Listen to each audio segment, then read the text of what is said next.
Sembona bhuti. Yeah, futhi kunjani? Yaphile. Igama lami uHolwethu ngimeni ubani namhlanje? Cha mfowethu uGqizile lo mfana senkandla kwaCholwane ngizodlala lapha kwi-activation yegcwalisa. Siyabonga. Workshop namhlanje la sikhona. Workshop la sikhona. Yeah. Alright. Ubhuti mhlawumbe ngabe uzobe khona ukugcwalisa Springfield. Cha mfowethu ngizobe ngekho kodwa ngenxa ukuthi vele anginankinga nabafowethu base bengicela abantu bacela ngizobalekelela la. So ingakho ngikhona. Alright, ngiyabonga. Noma ungaqashekanga emcimbini akusho ukuthi ngeke uphinde uqasheke.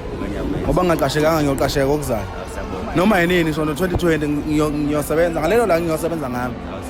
Ngiyafisa ukuthi namhlanje bomcimbi bangaqasha mhlawumbe esikhathini esizayo imisebenzi yakho oyenza. Cha mfowethu lokho kufiswa yimi nje ungakakufisi wena.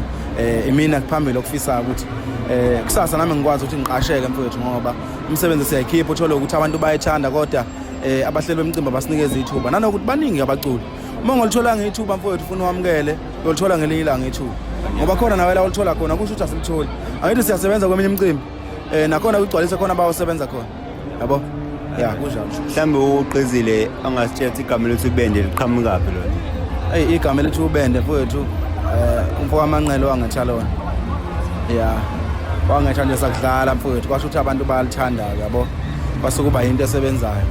Ephilayo futhi kubantu ongeke into ephila kubantu ngeke uyenze lutho ngisho ukuthi uyathanda. Yabo?